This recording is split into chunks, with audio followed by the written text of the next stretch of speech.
You've been gambling for a while now, and you're hiding it from your friends and family.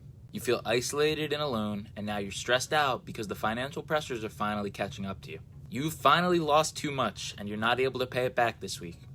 You're stuck, and you seem to have nowhere to turn, unless you're honest with those that you care about. Today, we have a sensitive topic to discuss, but it's a very important one at the same time, and it's how to tell your family that you're struggling with a gambling addiction. Opening up about your addiction can be a really daunting task, but it's a crucial step towards seeking support and eventually approaching the process of recovery. In this video, I'm going to provide you with a guidebook on how to approach this conversation and honestly just rip that band-aid off. Before you can share your gambling addiction with your family, it's crucial to fully accept and acknowledge your situation yourself. Recognize that addiction is a disease, and it's not a personal failing. If you're gambling enough to have gone into debt, or you've been borrowing money to finance your gambling, it's almost a certainty that you have a gambling problem. Understand that seeking help and support is a sign of strength and not a sign of weakness. It's a way to live a better life. Your loved ones will likely appreciate your honesty and your vulnerability and want the best for you. You need to educate yourself about gambling addiction so that you can explain it to your family in a clear and compassionate manner. Understand the nature of addiction, understand its impact on your life, and understand the recovery process. Equipping yourself with this knowledge ahead of time will help you to address any questions or concerns your family might have. Choosing the right time and place to have this conversation is also crucial. Find a calm and comfortable environment where everyone can speak openly and without distractions. Avoid moments of high stress or tension, and ensure that everyone involved has enough time to process the information. You can't imagine that your family's going to be happy to hear you've spent all this money and you're addicted to gambling, so give them some space to express their worries as well. When speaking with your family, be honest and be vulnerable about your gambling addiction. Share your experiences, your emotions, and your struggles, allowing them to understand the depth of your situation. By opening up and being vulnerable, you're inviting empathy and support from your loved ones.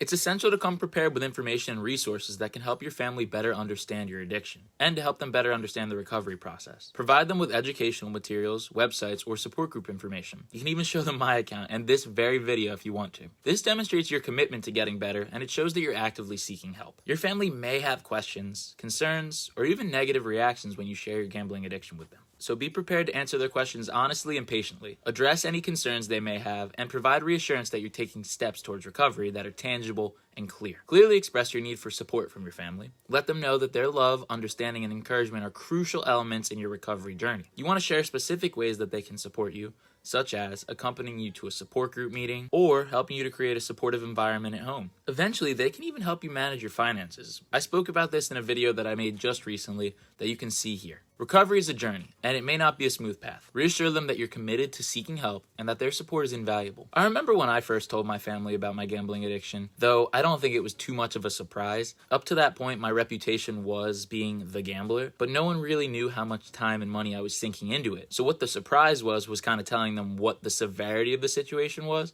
but I think they always had an inkling as to what was going on. So it was a little bit surprising to me that they knew that, because I thought I was so good at hiding it. I thought I was the best liar in the world, that I was a great manipulator. But those are all false beliefs that I was telling myself to stay in action, of course. And when I told them the truth, it wasn't too much of a shock, but they were very supportive. So I think a lot of people are scared of the reactions that they're going to get from friends and family. But I think that you should stop being scared of the reactions, because they are what they are. You've been hiding yourself this whole time. Stop. What's the point of living a life where you're living a shell of what you could live and hiding who you are from the people you love the most?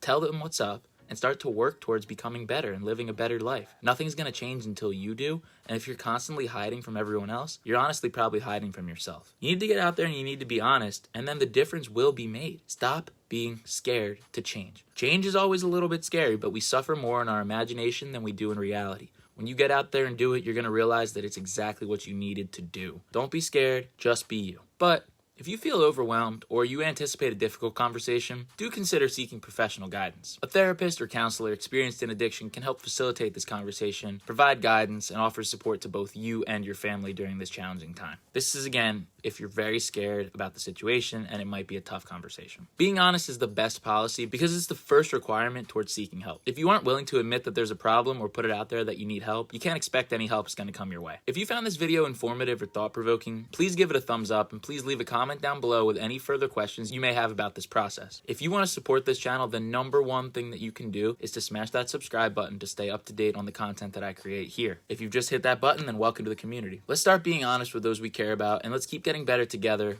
one day at a time.